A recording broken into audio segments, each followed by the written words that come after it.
The blindfold smelled faintly of lavender, which seemed absurd given the circumstances, and Lyra Zimmerman had stopped asking questions 3 hours ago when the figure in the slate-gray suit told her that the patient had been in labor for 11 days. 11 days. Lyra had gripped the leather seat of the town car harder then, her own 7-month belly pressing against the seatbelt, and tried to reconcile that impossible number with anything she'd learned in her final year of midwifery training.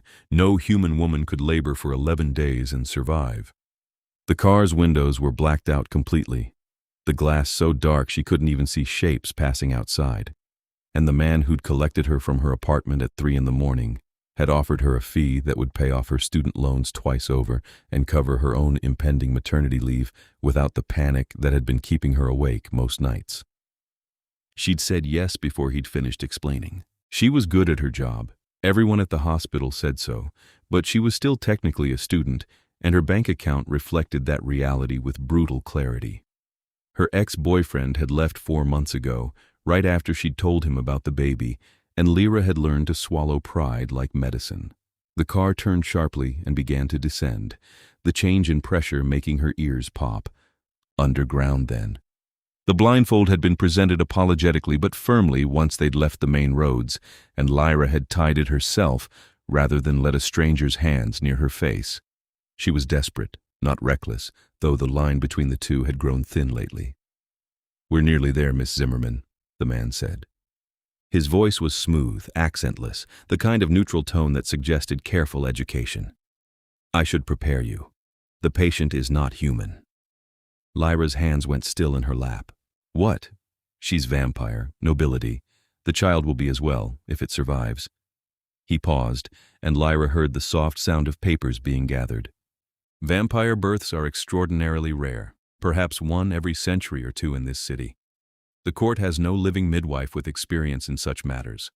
All the ancient practitioners are gone, and mortal medicine has never been permitted inside the castle before. You come very highly recommended, and you were the only candidate who is herself with child. The council believed that might matter." The car stopped. Lyra's heart was hammering so hard she could feel it in her throat. Vampires. She'd known they existed the way everyone knew, the same way people knew about corrupt politicians and deep ocean creatures, something real but distant, not part of her actual daily life. There were rumors, of course. Disappearances, sightings, the occasional news story that got buried fast. But sitting in her apartment at night studying placental abruption, she'd never imagined, "I don't know anything about vampire physiology," she said, and hated how thin her voice sounded. "Neither does anyone else at this point. That's why we need you. Mortal instinct, mortal medicine. She's dying, Miss Zimmerman. So is the child. We're out of options." The door opened, and hands, cool and steady, helped her out of the car. The blindfold came off, and Lyra blinked in the sudden golden light of what appeared to be an underground entrance hall. The space was vast, all pale stone and vaulted ceilings, lit by chandeliers that looked like they belonged in a museum.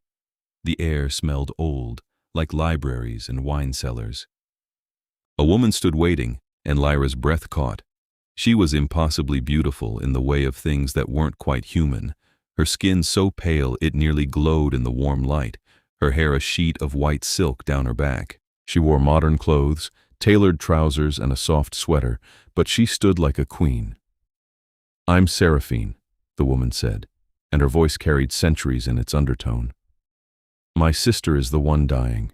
Please, follow me." Lyra grabbed her medical bag from the car and followed, walking fast to keep up. They moved through corridors that twisted and climbed, the stone walls giving way to plastered ones hung with tapestries and paintings, some of them clearly ancient. Other vampires passed them, all of them stopping to stare at Lyra with eyes that reflected the light like animals. She kept her chin up and her hand on her belly, protective. The screaming started when they were still 3 corridors away. It wasn't a human sound. It was too raw, too anguished, scraping against Lyra's nerves like broken glass. Seraphine's face remained composed, but her pace quickened, and they burst through a set of double doors into a bedroom that looked like something from a Gothic painting. A woman lay on the massive 4-poster bed, her white hair soaked with sweat, her pale skin nearly translucent. Her belly was swollen but wrong somehow, the shape of it asymmetrical. Two other vampires stood nearby, both dressed in old-fashioned clothes, their faces tight with obvious helplessness. The smell of blood hung thick in the air. Lyra dropped her bag and moved to the bedside on instinct, her training overriding her fear. "How long since the contractions started?" 11 days, Seraphine said quietly. "They come and go, strong, then weak. The child won't descend. Katerine has been bleeding for the last 48 hours. Lyra pulled on gloves, her mind racing. 11 days. Obstructed labor, almost certainly. If this were a human woman, she'd have been in surgery within hours, but she had no idea what vampire anatomy looked like internally, whether a cesarean was even possible. "I need to examine her. Can she understand me?" The woman on the bed, Katerine, opened her eyes. They were silver, completely silver, no white at all. "I understand," she whispered. "Please, save my baby." "I'm going to try," Lyra said, and meant it with everything in her. "This is going to hurt. I'm sorry." The examination confirmed her worst fears. The baby was transverse, lying sideways across the birth canal, one tiny arm protruding slightly. No wonder the labor had stalled. In a human woman, Lyra would have attempted an external version, trying to turn the baby from the outside, but given how long this had gone on and how much blood Katerine had already lost, she wasn't sure the mother would survive the attempt. "I need to turn the baby," Lyra said, pulling back and stripping off the gloves, manually. "It's going to be extremely painful, and there's no guarantee it will work, but if we don't try, you'll both die within hours, maybe less." Katerine nodded weakly. "Do it." Lyra prepared, laying out equipment with shaking hands, explaining each step to the vampires watching. They listened with grave attention, these immortal beings deferring to a 26-year-old human midwife because she was all they had. The weight of it was crushing. She began the version as gently as she could, her hands pressing and guiding through Katerine's abdominal wall, trying to coax the baby into position. Katerine screamed, the sound rattling the windows, and Lyra gritted her teeth and kept working. Blood soaked through the sheets. Too much blood. "She's hemorrhaging," one of the old vampires said, his voice sharp with panic. Lyra could see it, the way Katerine's color was draining, her body going limp even as the contractions continued. She was dying. Right now. And Lyra had nothing in her bag that could replace blood volume fast enough for a vampire. No idea if human blood would even work. If the physiology was compatible. Her hands stilled. Human blood. "I'm O-negative," Lyra said quickly, looking at Seraphine. "Universal donor. If we transfuse, if vampire biology is close enough to human, it might stabilize her. Buy us time." "We don't feed from pregnant women," Seraphine said immediately, her face horrified. "It's forbidden. The risk to your child—" "I'm not talking about feeding, I'm talking about a medical transfusion. IV line, controlled volume, monitored." Lyra was already pulling supplies from her bag, the sterile tubing and needles she'd packed out of habit. "I've got the equipment. It's a risk, but she's dying right now. We're out of time." The two old vampires exchanged glances. "The king must be consulted," one said. "Then get him, fast." Lyra was setting up the line in her own arm as she spoke, her movements sure despite the fear singing through her blood. She'd done this before, practiced on herself in training. The needle slid home and she taped it down, then moved to Katerine's side. The doors opened and a man entered, and Lyra understood immediately why they'd needed his permission. He was taller than the others, his presence filling the room like a physical force. White hair fell to his shoulders, and his skin had the same pale luminescence as the rest of them, but his eyes were different, darker, ancient in a way that made Lyra's hindbrain scream predator. He wore modern clothes, dark trousers and a white shirt, but he moved like something from an older, more dangerous time. "Explain," he said, and his voice was deep, resonant, a voice that expected obedience. Lyra lifted her chin and met his eyes, which was possibly the stupidest thing she'd ever done. But she was holding a transfusion line, and a woman was dying, and she didn't have time for hierarchy. "She needs blood, or she dies," I'm offering mine. Controlled transfusion, not feeding. It's her only chance." He looked at her for a long moment, his gaze moving from her face to her swollen belly and back. Something shifted in his expression, too fast to read. "Your name?" "Lyra Zimmerman." "You understand the risk, Lyra Zimmerman? To yourself and your child?" "I do. I'm doing it anyway." She was already inserting the line into Katerine's arm, finding the vein by touch. "You can punish me later if you want, but right now, I need everyone to be quiet and let me work." Someone made a choked sound that might have been a laugh. The king, if that's what he was, simply nodded and stepped back. "Proceed." Lyra opened the line and watched her blood flow down the tubing, dark red against the clear plastic, flowing into Katerine's vein. For a moment, nothing happened. Then Katerine gasped, her eyes flying open, her body arching. Color flooded back into her skin, not living pink, but the healthy pallor of a well-fed vampire. Her hand flew to her belly and she sobbed. "It's working," Seraphine breathed. "How is this possible?" Lyra didn't answer, too focused on monitoring the flow, watching Katerine's vital signs improve with every passing second. The baby shifted inside Katerine's womb, finally responding to the renewed strength of the contractions. And Lyra moved quickly, her hands guiding, turning, coaxing the tiny body into the proper position. "There," she said, triumph surging through her exhaustion. "Head down. The baby's engaged. The next stage should progress naturally now."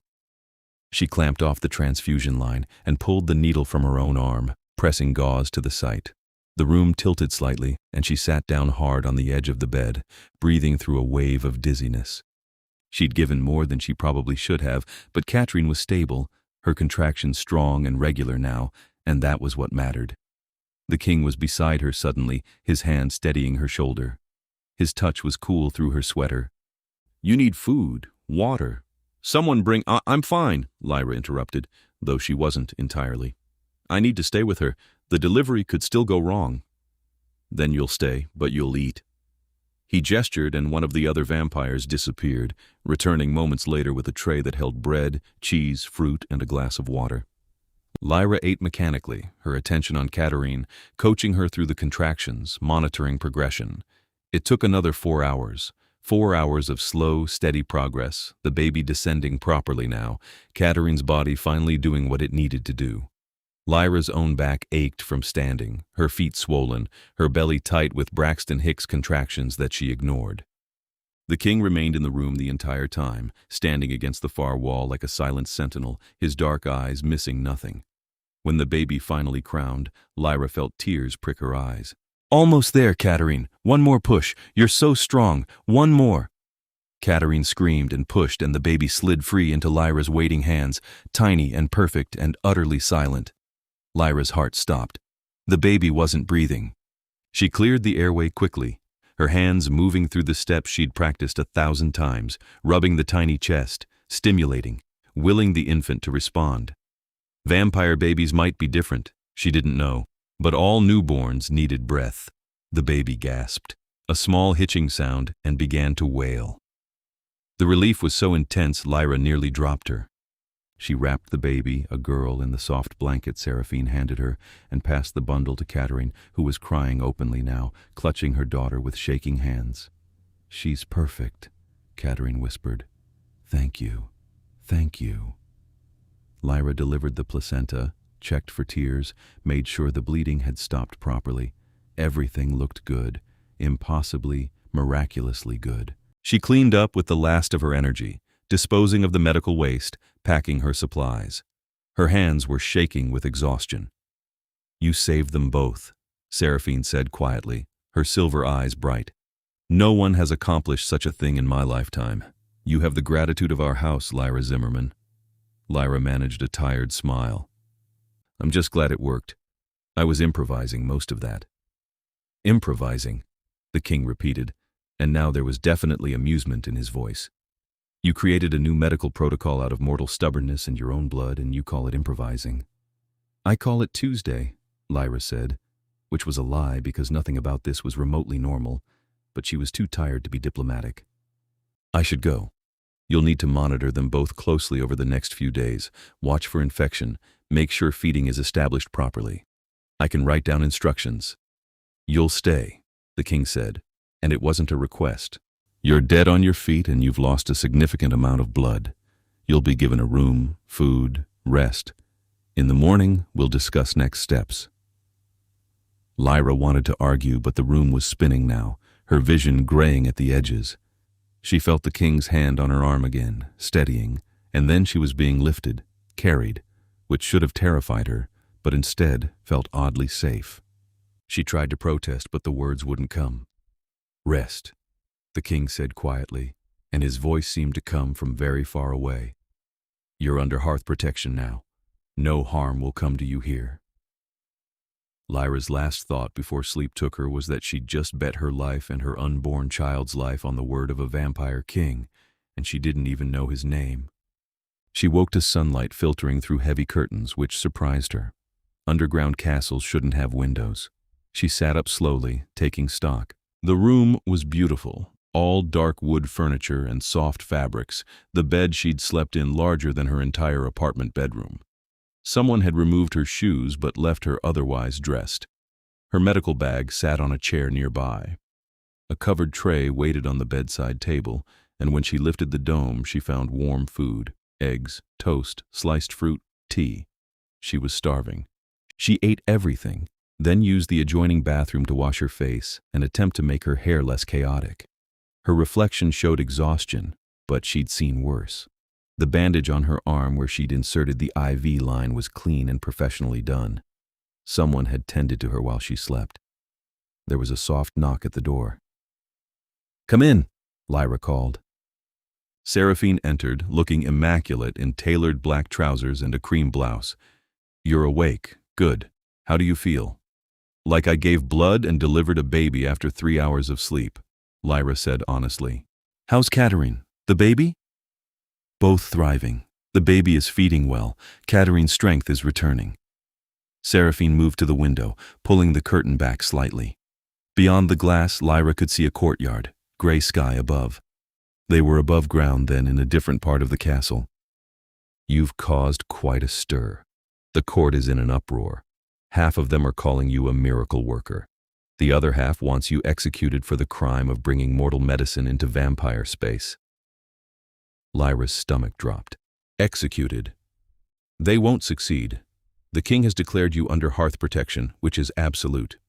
But there's a faction, led by an elder named Corvus, who believes vampire bloodlines should remain pure and separate from human influence. The fact that mortal blood and mortal medicine saved one of our own undermines everything they preach. They see you as a threat." "I'm a midwife, not a threat. You're a pregnant mortal midwife who now knows that human transfusion stabilizes a vampire in labor. That makes you the single most valuable human in this city, Lyra, and the most dangerous to certain parties." Seraphine turned from the window, her expression serious. "The king wants to speak with you. He's waiting in his study. I'll take you there, if you're ready."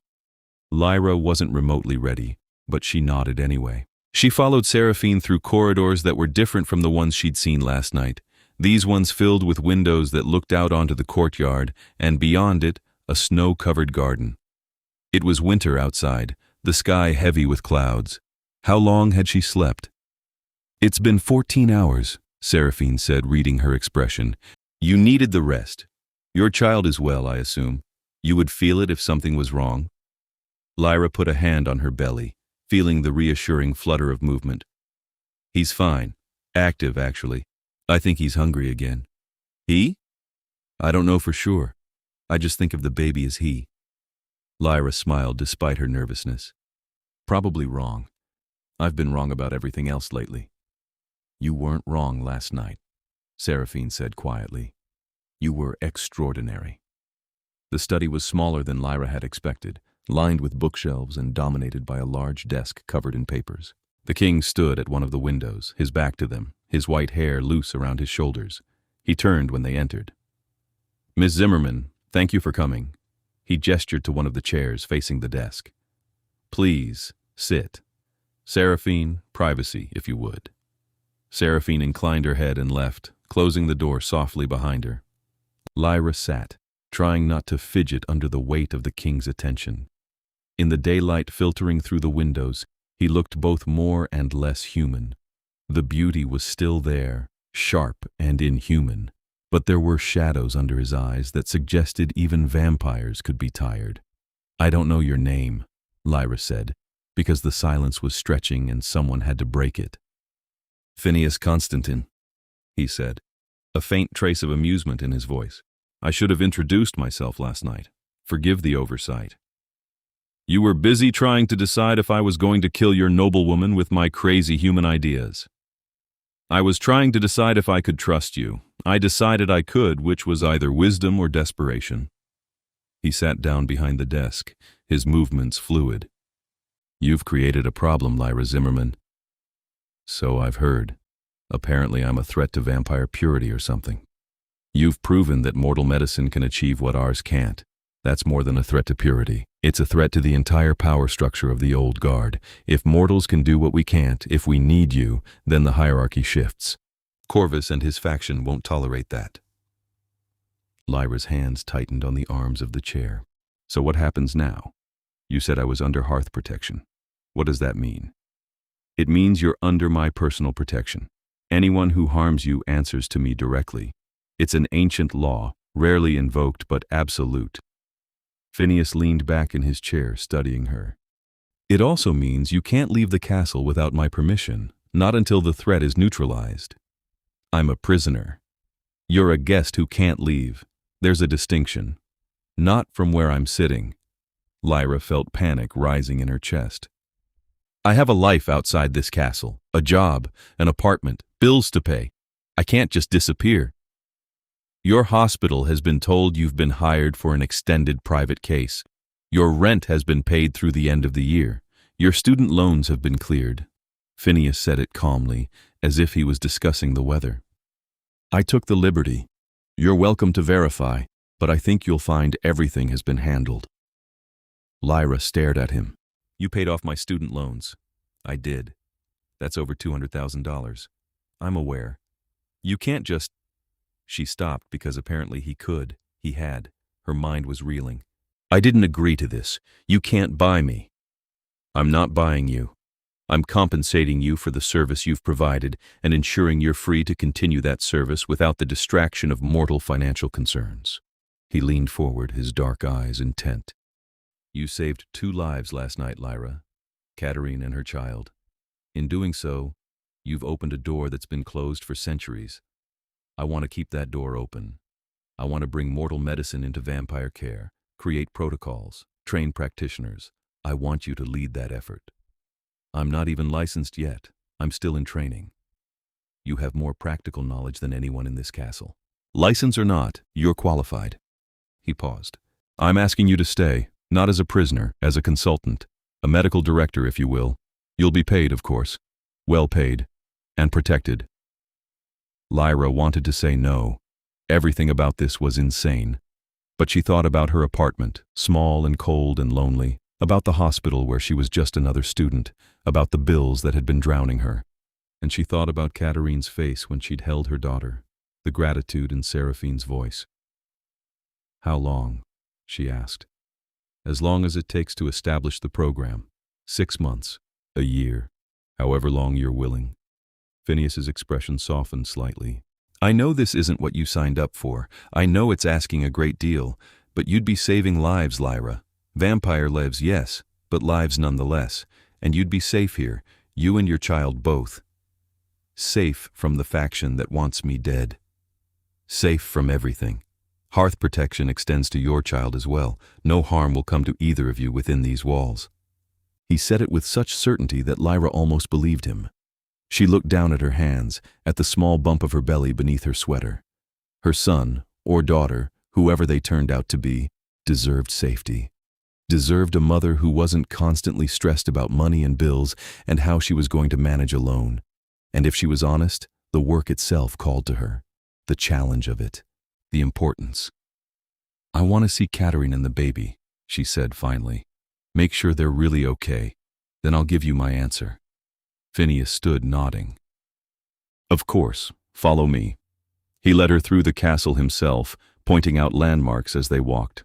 The library, the dining hall, the courtyard she'd seen from her window. Other vampires stopped and stared as they passed, some with open curiosity, others with thinly veiled hostility. Lyra kept her chin up and her hand on her belly, a protective gesture that was becoming habit. Katarine's room was filled with afternoon light and the soft sound of a baby nursing.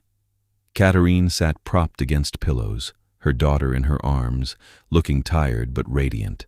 She looked up when Phineas and Lyra entered, and her face split into a smile.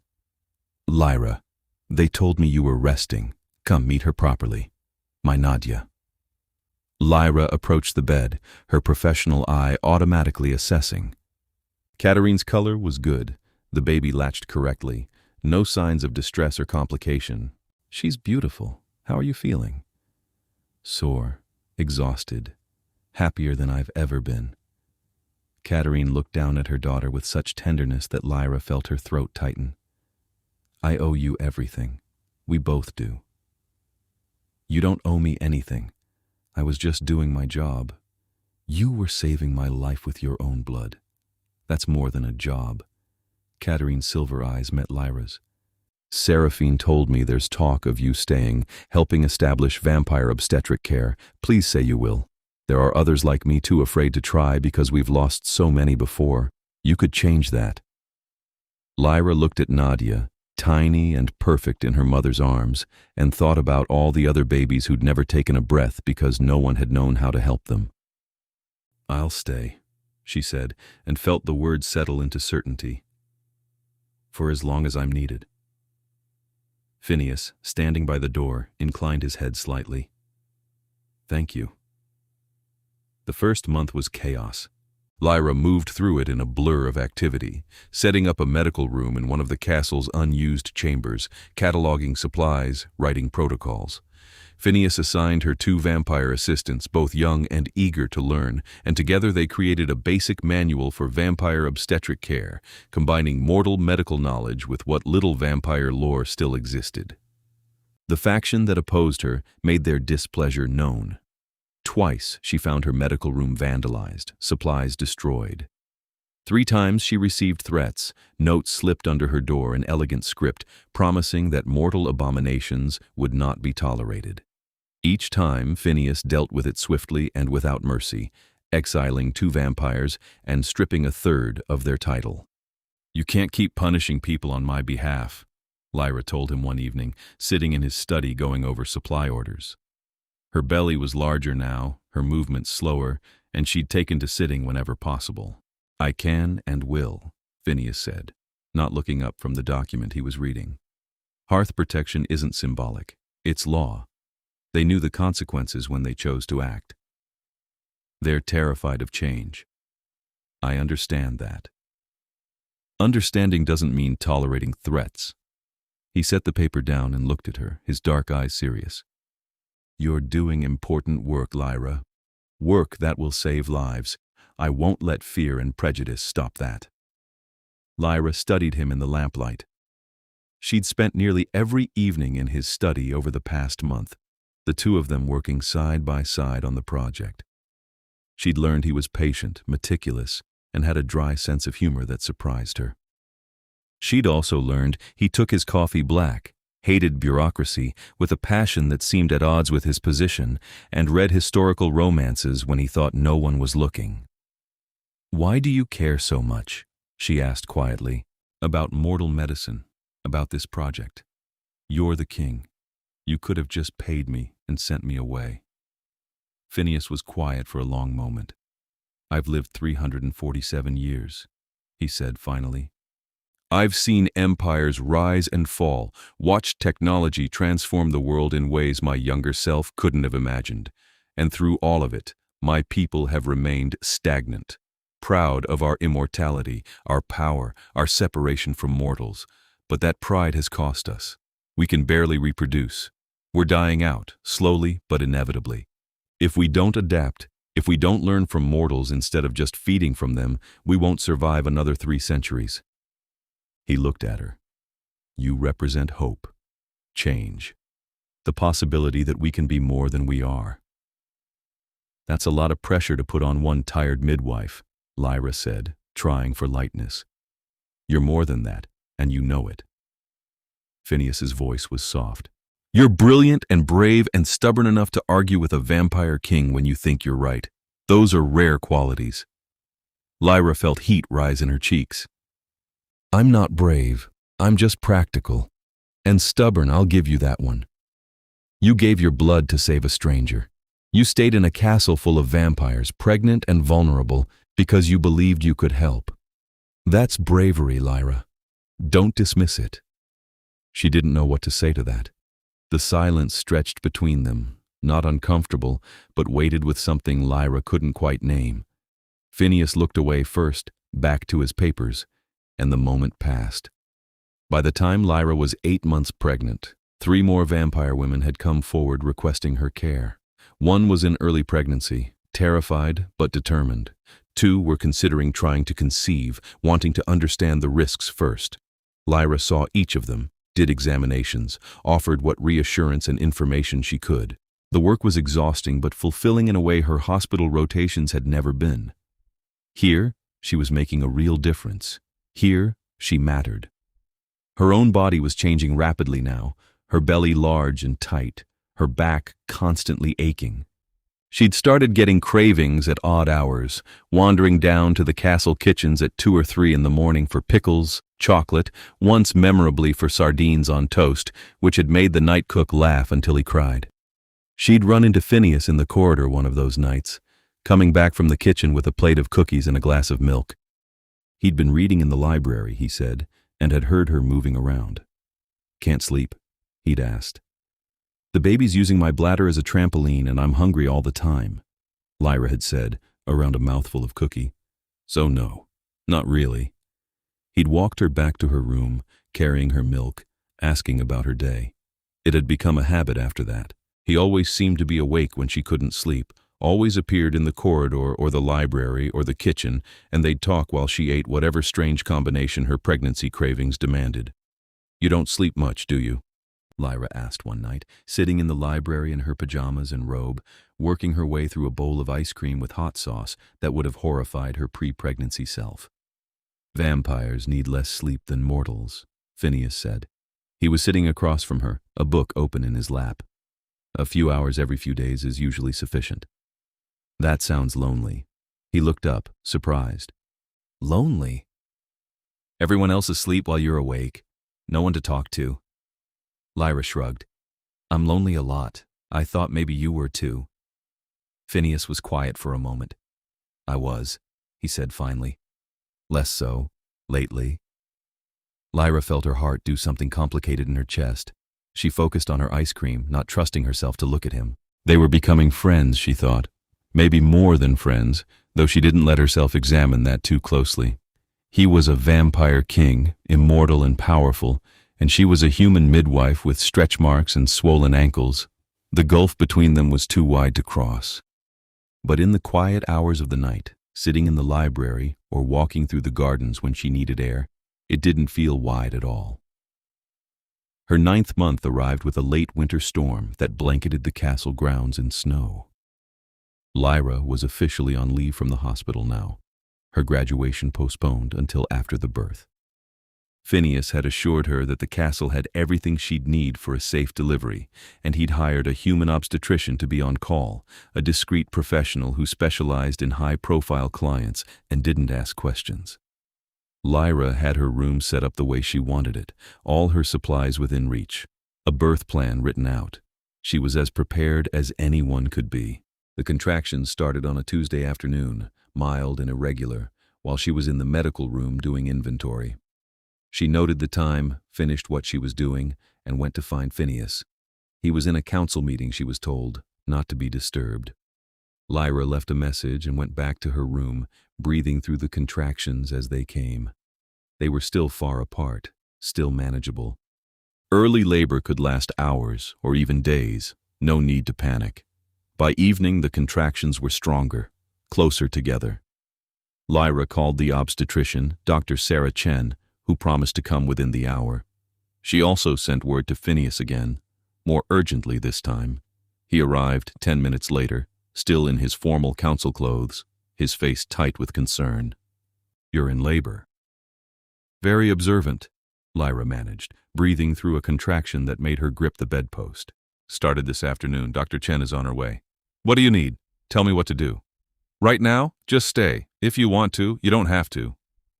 She felt vulnerable suddenly, aware that she'd been alone through all of this. Her ex hadn't even called since he'd left. Her parents lived across the country and they hadn't spoken in years, a complicated estrangement she didn't have energy to think about now.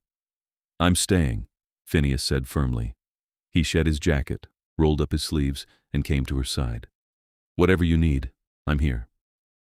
Dr. Chen arrived with a nurse, both of them professional and calm. They examined Lyra, confirmed she was progressing well, and settled in to monitor. Phineas stayed by Lyra's side, his hand in hers when the contractions got bad, his voice low and steady, talking about nothing and everything, distracting her. The labor stretched through the night. Lyra walked the corridors when she could, leaning on Phineas, breathing through each wave of pain. The castle felt different in the deep night, quieter, the vampires who lived there giving the laboring mortal a wide berth.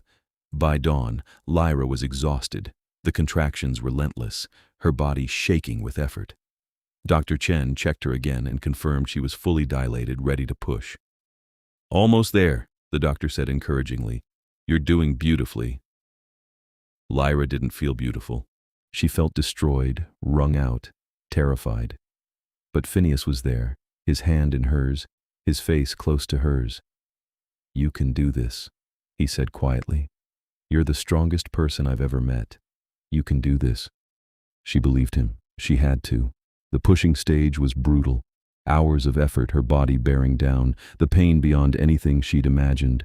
Phineas stayed through all of it, never leaving, never flinching, just holding her hand and murmuring encouragement. "I can see the head," Dr. Chen said, excitement in her voice. "One more push, Lyra, one more." Lyra gathered the last of her strength and pushed, and suddenly there was release, a rush of sensation, and then crying. A baby crying, strong and healthy and alive. "It's a boy," Dr. Chen said, laughing, and placed the baby on Lyra's chest. Lyra looked down at her son, tiny and perfect and covered in vernix, and felt love crash through her like a tidal wave. "Hi," she whispered, touching his tiny hand. "Hi, baby. I'm your mom." The baby, her son, blinked up at her with dark eyes, and Lyra's heart simply dissolved. Phineas was staring at the baby with an expression Lyra had never seen on his face, something soft and awed. "He's perfect," he said quietly. "He is." Lyra felt tears streaming down her face, happiness and exhaustion and overwhelming relief all tangled together. "He really is." Dr. Chen delivered the placenta, stitched a small tear, made sure everything was in order. The nurse cleaned and weighed the baby, 8 pounds 2 ounces, perfectly healthy, and wrapped him in a soft blanket before returning him to Lyra's arms. "Have you chosen a name?" the nurse asked. Lyra looked down at her son. She'd had a list of names, but looking at him now, only one felt right. "Matteo," she said. "His name is Matteo." Phineas was still there, sitting on the edge of the bed now, his eyes on Matteo. "It's a good name." "You can hold him if you want," Lyra offered, and saw surprise flash across Phineas's face. "I couldn't. I might hurt him." "You won't. You're careful."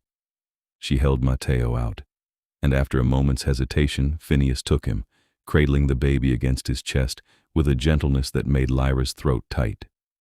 Matteo settled immediately, his small face peaceful, and Phineas looked down at him with such tenderness that Lyra had to look away. "He trusts you," she said quietly. "He shouldn't. I'm a monster." "You're not." Lyra reached out, touching Phineas's arm. "You're the furthest thing from a monster. You're kind and patient, and you stayed with me through all of that when you didn't have to. You held my hand for hours, Phineas. That's not what monsters do." Phineas looked at her, and something in his expression cracked open. "I wanted to be here. I needed to be here. These past months, having you here, working with you, talking to you, it's been—" He stopped, shook his head. I'm saying this badly. What are you trying to say? Lyra's heart was pounding. That I care for you, more than I should, more than is wise. He said it quietly, his eyes still on Matteo. You're mortal and I'm not. You have a whole life ahead of you, a child to raise. I know there's no future in this, but I needed you to know. You've changed everything, Lyra. You've changed me. Lyra felt something huge and fragile unfurling in her chest. I care for you too, she whispered. I tried not to. I told myself it was stupid, that you were a vampire king and I was just some human you were stuck protecting. But I wake up looking forward to seeing you. I go to sleep thinking about things you said. You make me feel safe in a way I've never felt before. So if you've been changed, Phineas, so have I. He looked at her then, really looked, and the hope in his eyes was almost painful to see. I don't know how this works. I don't know what I can offer you. How about we start with right now, Lyra said. Right here, you, me, and Matteo. We'll figure out the rest as we go. Phineas nodded slowly, and when he smiled, it transformed his whole face. I can do right now. Matteo chose that moment to make a small, hungry sound, and they both laughed. Phineas handed him back to Lyra, who began to nurse, marveling at how natural it felt. You should rest, Phineas said. Both of you. I'll make sure you're not disturbed. Stay a while? Lyra asked. I mean, if you don't have to go back to the council or… The council can wait. Phineas settled into the chair beside the bed. I'm exactly where I want to be. Lyra fed Matteo and then dozed, waking to find Phineas still there, reading a book in the lamplight. Matteo was asleep in the bassinet beside the bed, his tiny chest rising and falling peacefully. You stayed, Lyra murmured, still half asleep. I said I would. Phineas set the book aside. How do you feel? Sore, happy, terrified. She laughed softly. I'm responsible for a whole human now. That's absolutely insane. You'll be an excellent mother. You're already excellent at everything else. Flatterer. Honest observer. Matteo woke then, crying, and Lyra fed him again, changed him, marveled at his tiny fingers and toes. Phineas watched, his expression soft, and when Matteo fell back asleep, he asked quietly, May I hold him again? Lyra passed Matteo over and watched as this ancient, powerful vampire cradled her newborn son like he was made of glass. Matteo slept on, oblivious, and Lyra felt her heart expand until it hurt. The next few weeks were a blur of sleepless nights and steep learning curves. Lyra learned to nurse, to soothe, to function on fragments of sleep.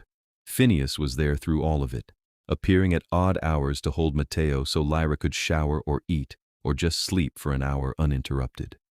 He learned to change diapers, to swaddle, to walk the corridors bouncing Matteo gently when the baby was fussy. You're going to spoil him, Lyra said one night, watching Phineas rock Matteo in the moonlight streaming through the window. I fail to see the problem. He's going to expect to be held constantly. Then I'll hold him constantly.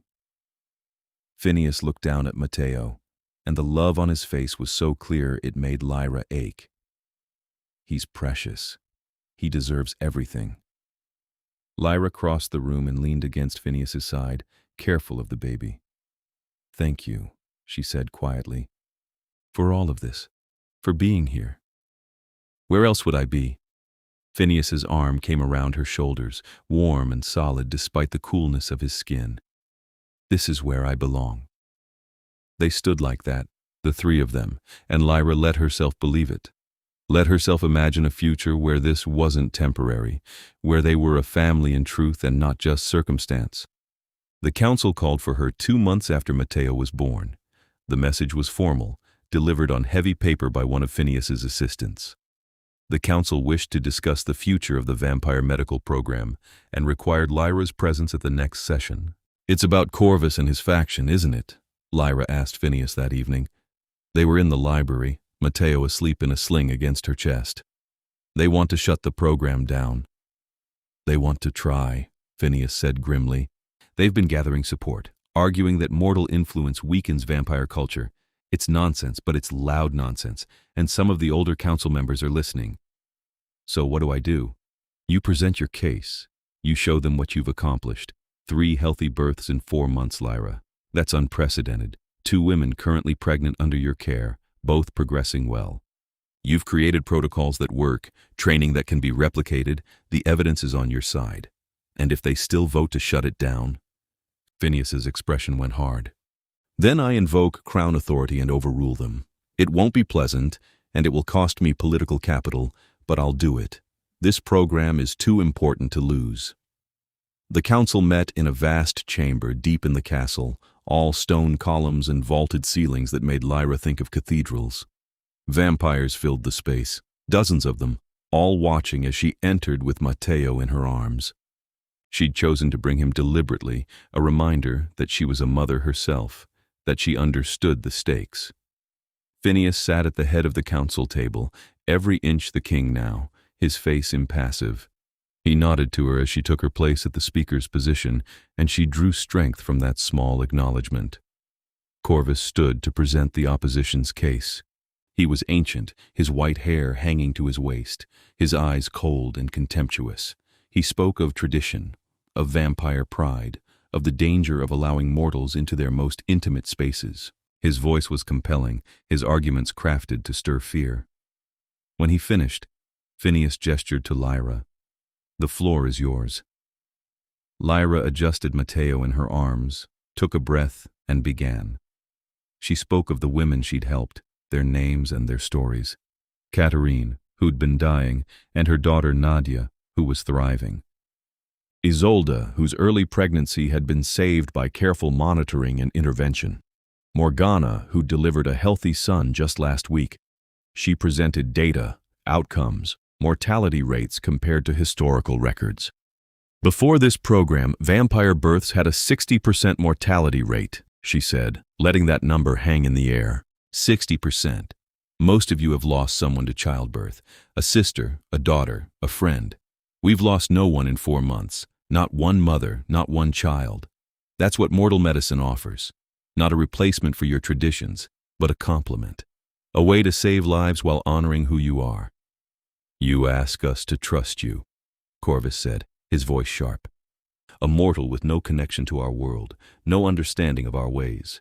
You come here with your technology and your arrogance and expect us to simply accept your presence in our most sacred spaces. I'm asking you to trust the evidence, Lyra said evenly. I'm asking you to put lives before pride, and I'm not arrogant enough to think I have all the answers. I'm learning from you as much as you're learning from me. That's what this program is. Collaboration, partnership. And when you die, Corvus demanded, when your mortal life ends in a blink, as all mortal lives do, what then? All this knowledge lost, all these women dependent on a practitioner who won't last a century? Then we train others, mortal and vampire both. We write it all down, create a system that outlasts any one person. Lyra looked around the chamber, meeting eyes, vampire and mortal alike. I'm not trying to make myself indispensable. I'm trying to make this program indispensable. There's a difference. The debate went on for hours, arguments and counter-arguments, testimonials from the women Lyra had helped, objections from the old guard.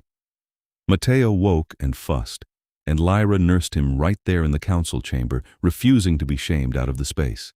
Finally, Phineas called for a vote. The tension in the room was electric. The program passed, but barely. A slim majority, enough to continue, but not enough to expand as quickly as Lyra had hoped. Corvus stood, his face twisted with rage. This is a mistake. You'll see. Mortal influence will corrupt everything we are. This meeting is concluded, Phineas said coldly. Counselor Corvus, my study, now. The chamber emptied slowly, vampires filing out in small groups. Lyra stood exhausted, Matteo heavy in her arms. Seraphine appeared at her side, her expression troubled. You did well, she said quietly. But Corvus won't let this go. He'll look for any opportunity to undermine the program. Be careful, Lyra. I'm always careful. Be more careful. Seraphine touched her shoulder briefly. You've made a powerful enemy. That night, Lyra couldn't sleep. She paced her room. Matteo finally settled in his bassinet, her mind racing. The program would continue, that was good, but the hostility had been palpable. She'd felt it like a physical weight, all those eyes judging her, finding her wanting. There was a soft knock at her door. Phineas stood in the hallway, still in his formal clothes, looking tired. "May I come in?" he asked. Lyra stepped aside and he entered, moving quietly to check on Matteo, sleeping peacefully. "He's grown," Phineas said softly. "Every day he's bigger. That's what babies do." "It's extraordinary." Phineas turned to face her. "You were remarkable today. The way you spoke, the evidence you presented. You convinced them, Lyra." "Barely. Barely is enough. The program continues. That's what matters." Lyra sank into the chair by the window, suddenly too tired to stand. "Corvus hates me. Corvus hates change. He hates that the world is moving on without him. Don't take it personally. Hard not to when he looked at me like I was something he'd scraped off his shoe." Phineas crossed the room and knelt in front of her chair, taking her hands. "Listen to me. You belong here. The work you're doing is vital. Don't let small-minded bigots make you doubt that. I don't doubt the work. I doubt whether I'm strong enough to keep fighting for it. You are. You're the strongest person I know." His thumb stroked across her knuckles, the touch gentle. "And you're not fighting alone. I'm with you. Every step." Lyra looked at him, this powerful ancient being kneeling at her feet, and felt something settle in her chest. "Why?" she whispered. "Why do you care so much?" "Because Phineas stopped, seeming to struggle with the words. "Because I love you. I've been in love with you for months, possibly since the night you yelled at me to be quiet so you could work. You're brilliant and fierce, and you make me want to be better than I am. I know it's complicated. I know I'm not what you probably imagined for yourself. But I love you, Lyra. I love you and Matteo both, and if you'll let me, I want to be part of your lives, not just as a protector or a colleague, but as a partner. A father to Matteo, if you'll allow it. A husband to you, if you'll have me." Lyra's breath caught. "You want to marry me?" "I want everything with you. Marriage, a life, a family. I want to watch Matteo grow up. I want to wake up next to you every morning for the next 1,000 years." He smiled, tentative. "Is that too much too fast? I can't always read mortal courtship customs." "It's not too fast. It's just, are you sure? I'm human, Phineas. I'm going to age. I'm going to die eventually, even if it's decades from now, and you'll still be here, exactly as you are now. Unless you choose to turn," Phineas said quietly. "Later, when Matteo is grown, when you're ready. If you want immortality, I can give it to you. But that's your choice, Lyra. Entirely yours. I'll love you either way, for however long we have." Lyra felt tears spill down her cheeks. "I love you too," she said, and watched joy light up his face. "I've been so scared to admit it because it seemed impossible, but I do. I love you. And yes, I'll marry you. Yes to all of it." Phineas surged up and kissed her, his mouth warm despite the coolness of his skin, the kiss gentle and deep and full of promise. Lyra kissed him back, her hands in his hair, her heart so full she thought it might burst. Matteo chose that moment to wake with a cry, and they broke apart, laughing. Lyra went to the bassinet and picked up her son, soothing him. "Perfect timing," Phineas said, coming to stand beside her, one arm around her waist. He looked down at Matteo with such love that Lyra's eyes filled with tears again. "Hello, little one. Your mother just agreed to let me be your father. What do you think of that?" Matteo blinked up at him, yawned hugely, and went back to sleep. "I think that's approval," Lyra said, smiling. They were married a month later, a quiet ceremony in the castle's private chapel with Seraphine and a few close friends as witnesses. Lyra wore a simple white dress. Matteo slept through most of it in Seraphine's arms, and Phineas looked at her like she'd hung the moon. The work continued. Lyra's program expanded slowly, training new practitioners, establishing protocols. She published papers under a pseudonym, contributing to mortal medical knowledge without revealing her vampire connections. More women came for care, word spreading through the vampire community that childbirth no longer meant certain death. Matteo grew into a bright, curious toddler who called Phineas Papa and had the entire castle staff wrapped around his tiny fingers. He was fearless, running through the corridors, demanding stories from the ancient vampires who pretended to be annoyed but clearly adored him. Corvus and his faction continued to agitate, but their power waned as the evidence of the program's success became impossible to ignore. Phineas worked tirelessly to build political support, forming alliances, making compromises, slowly shifting the council's composition toward those who valued progress over tradition. It was a cold December afternoon, Matteo now 3 years old, when Phineas called the council together for a special session. Lyra attended, as she often did now, recognized as the Director of Vampire Medical Services, her position secure. Phineas stood at the head of the table, his expression grave. "I'm calling for a vote on the Midwives' Charter," he said. "A formal recognition of mortal medicine as an equal and necessary component of vampire care. The Charter will establish training programs, funding, and legal protections for all practitioners, mortal and vampire alike. It will also dismantle any faction that seeks to undermine or threaten this work." It was a direct attack on Corvus's power base, and everyone in the room knew it. Corvus rose, his face mottled with rage, but before he could speak, one of the other council members stood. "I second the motion," she said calmly, "and I call for an immediate vote." The vote was overwhelming. The old guard had lost its grip, and the new majority pushed through the charter with ease. Corvus stormed from the chamber, his few remaining supporters trailing behind him, and Lyra felt a weight lift that she hadn't realized she'd been carrying. "It's done," Phineas said quietly, finding her afterward in the hallway. "The charter is law. Your program is protected in perpetuity." Lyra sagged against him, relief making her knees weak. "We did it." "You did it. This was your vision. I just helped make it law." "We did it together," Lyra corrected and kissed him. "Everything we do together." Matteo came running then, his small feet loud on the stone floor. "Mama! Papa! Can we go to the garden? It's snowing!" Phineas scooped him up, tossing him in the air and catching him, Matteo's delighted laughter echoing through the corridor. "Snow it is. Come on." They went to the garden, the three of them, and watched the snow fall over the castle grounds. Matteo ran through the drifts, shrieking with joy, and Phineas pulled Lyra close against his side. "Are you happy?" he asked quietly. Lyra looked at her son playing in the snow, at her husband beside her, at the castle that had become home. "I'm happy," she said. "I'm so happy." The years passed. Matteo started school, a private academy that catered to both mortal and vampire children, one of the new integrations that Lyra's presence had helped normalize.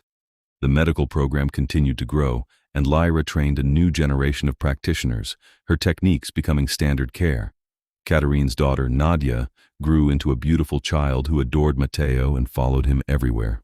2 more noble families welcomed children with Lyra's help, and the mortality rate for vampire births dropped to nearly 0. Lyra published more research, consulted on cases around the world, became quietly famous in certain circles as the mortal who'd revolutionized vampire obstetrics. She turned down interviews, kept her identity private, and focused on the work. And through it all, Phineas was there. Her partner, her love, her anchor. He governed with wisdom and fairness, guided the vampire world through necessary changes, and came home every evening to have dinner with his family. When Matteo was 5, he came home from school with questions.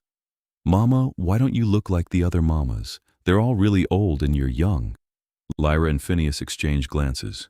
They'd known this conversation was coming.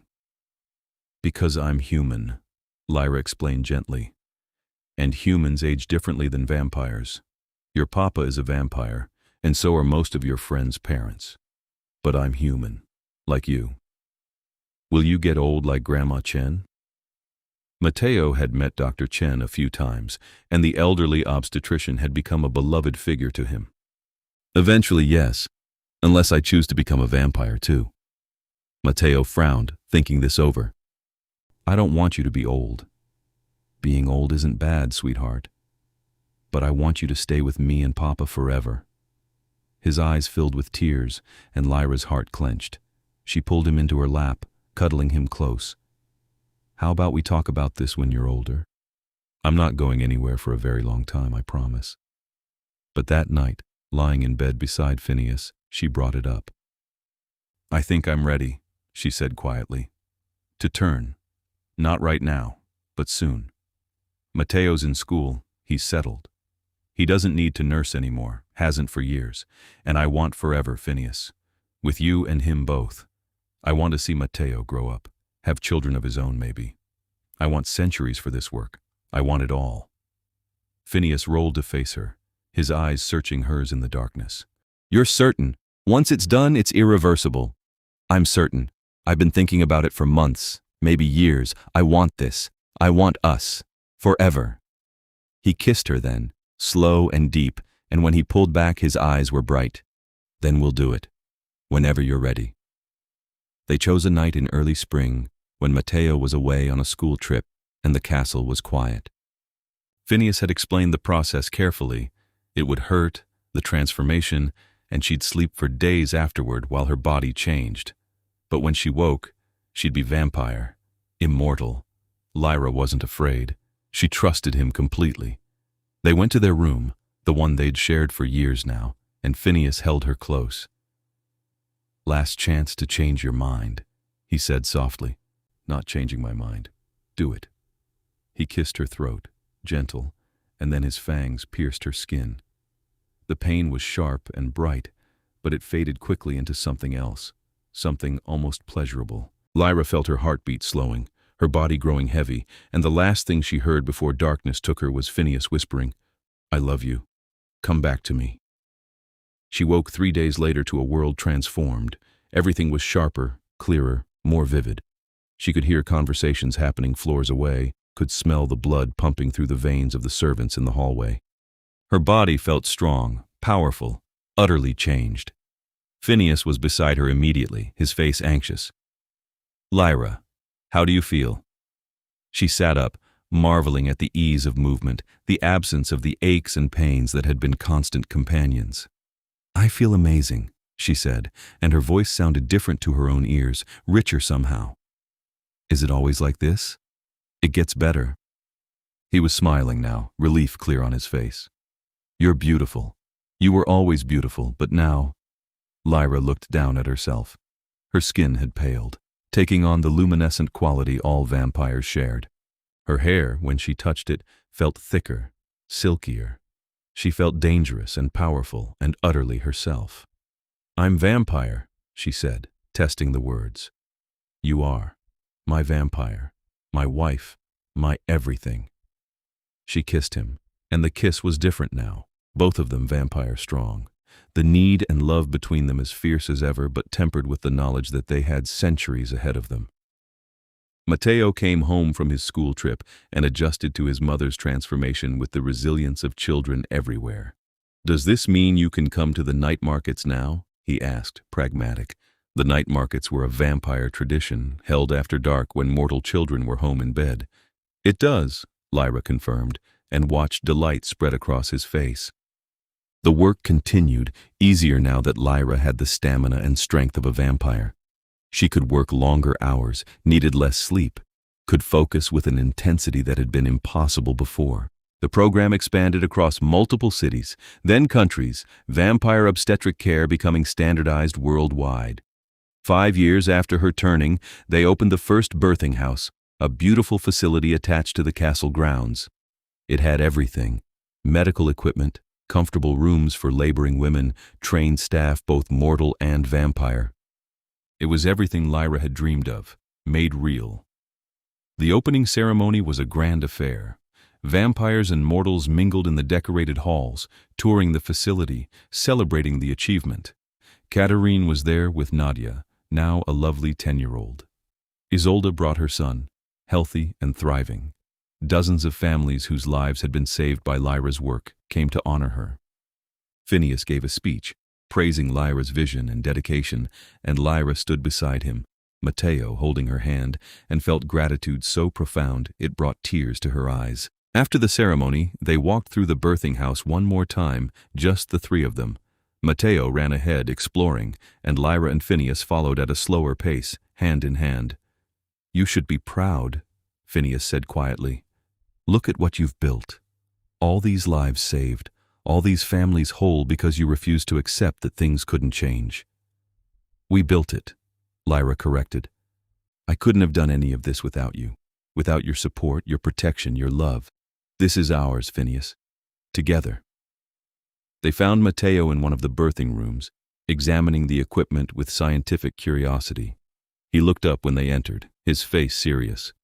"Mama, when I grow up, can I be a midwife too?" Lyra's heart swelled. "You can be anything you want, sweetheart. I want to be like you, helping people, making things better." Phineas picked him up, settling him on his hip, despite the fact that Matteo was getting tall for such things. "Then that's what you'll be. We'll teach you everything you need to know." They stood there, the three of them, in the birthing house that represented everything Lyra had fought for. Outside, the celebration continued, but in this quiet room it was just them, a family built from impossible circumstances and unlikely love. Katerine found them a few minutes later, Nadia in her arms, the little girl tired from the excitement. "Lyra, do you have a moment? I wanted you to meet someone." The someone was a young vampire woman, her belly swollen with early pregnancy, her eyes wide and nervous. "This is Ilara," Katerine said gently. "She's terrified. I told her you could help." Lyra handed Matteo to Phineas and approached the young woman with a warm smile. "It's nice to meet you, Ilara. When are you due?" And just like that, the work continued. Another patient, another life to protect. Another chance to prove that change was possible and necessary and good. Phineas watched his wife work, explaining procedures to the nervous young vampire, her competence and compassion on full display, and felt love crash through him all over again. She'd transformed his world, his people, his entire understanding of what was possible. Matteo tugged on his sleeve. "Papa, I'm hungry. Can we get food?" "Of course. Let's find something. Your mother will be a while, I think." They left Lyra with her patient and headed toward the reception area where refreshments were being served. Matteo chattered about school, about his friends, about the science project he was planning, and Phineas listened with half his attention, the other half still on Lyra. Seraphine found them by the food table. "Your wife is extraordinary," she said, following Phineas's gaze to where Lyra was still visible through the doorway, talking animatedly with Ilara. "I don't think anyone really understood what she'd accomplish when you brought her here that first night." "I knew," Phineas said quietly. "The moment I saw her insert that transfusion line into her own arm without hesitation, giving her blood to save a stranger, I knew she was special. I just didn't know she'd become everything. Everything. Everything that matters. My wife, Matteo's mother, the architect of this entire revolution." He looked at Seraphine. "She saved us, you know. Not just Katerine that night, but all of us, the entire vampire species. We were dying out slowly, too proud to admit we needed help. She forced us to see it, to change. Without her, we'd have faded into extinction within a few centuries." Seraphine smiled. "And you gave her a home, protection, and love when she was alone and frightened. I'd say it's an even trade." "Not even close. I got the better end of this bargain by far." Lyra finished with Ilara and came to join them, slipping her arm through Phineas's with easy familiarity. "Ilara's going to come in for weekly checkups. She's only 8 weeks along, but already anxious. I told her that's completely normal." "You're going to be busy," Phineas observed. "I'm always busy. I like being busy." She looked around the crowded reception area at all the faces celebrating this achievement. "Can you believe this? All of these people, here because of what we built. I can believe it. I've always believed in you." Matteo finished his food and came back to them, grabbing both his mother's and father's hands. "Can we go home now? I'm tired." "We can go home," Lyra agreed. "We've done what we came to do." They said their goodbyes and slipped out into the cool evening air. The castle loomed above them, lit from within, home and refuge and symbol all at once. Matteo walked between them, swinging their joined hands, chattering happily. Inside their private chambers, they went through the familiar routine of putting Matteo to bed. Bath, story, goodnight kisses from both parents. He was asleep before they left the room, exhausted from the day's excitement. Lyra and Phineas retreated to their own bedroom, shedding formal clothes for comfortable ones, finally able to relax. They ended up curled together on the sofa by the window, Lyra tucked against Phineas's side, watching the stars come out over the castle grounds. "Do you ever regret it?" Phineas asked quietly. "The turning? Giving up mortality?" "Never. Not once." Lyra tilted her head to look at him. "This is exactly where I want to be, exactly what I want to be. I have you, I have Matteo, I have work that matters. What could I possibly regret? Your mortal life, growing old naturally, staying human. I was lonely when I was mortal, broke and scared and alone. Here, I'm none of those things. Here I'm loved and valued and part of something bigger than myself.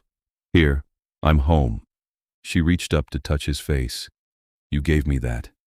You gave me everything." Phineas turned to kiss her palm. "We gave each other everything. That's how the best partnerships work."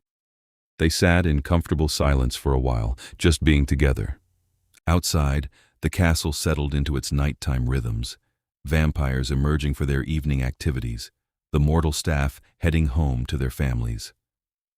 "I was thinking," Lyra said eventually, "maybe in a few years when Matteo's a bit older we could travel, show him the world. There are vampire communities everywhere now using our protocols. It would be good to visit, see how they're adapting the work." "I think that's an excellent idea. Matteo would love it. And honestly, I could use a break from council politics." "You love council politics." "I tolerate council politics because they're necessary. There's a difference." Phineas pulled her closer. "But traveling with my family, seeing our work making a difference worldwide, that I would genuinely love." Lyra smiled and settled more comfortably against him. This was her life now, and it was better than anything she could have imagined sitting alone in her apartment years ago, terrified of single parenthood and drowning in debt. She'd been brought to a vampire castle blindfolded and desperate, and she'd found love, purpose, and a family. She'd given birth inside the vampire king's castle, and he'd held her hand through every single hour, and that had been the beginning of everything. Now, years later, with their son asleep down the hall and the birthing house standing as testament to all they'd accomplished, Lyra understood that some of the best things in life came from the moments that terrified you most, from saying yes when logic said no, from trusting when fear said run. She'd trusted Phineas that first night, trusted him with her life and her unborn child's life, and he'd proven worthy of that trust 1,000 times over. "I love you," she said quietly. "I love you too," Phineas replied, his arms tightening around her. "Forever." And they had forever now, stretching ahead of them like an open road, full of possibilities and promise. They'd spend it together, raising their son, growing the program, making the world better in whatever ways they could. It was more than Lyra had ever dared to hope for, and it was perfect. Outside, snow began to fall again, dusting the castle grounds in white. Inside, safe and warm and loved, Lyra let herself drift toward sleep, secure in the knowledge that this was where she belonged: home, family, purpose, love, everything that mattered, all wrapped up in this impossible, beautiful life she'd built with a vampire king and their extraordinary son, and she wouldn't change a single moment of it.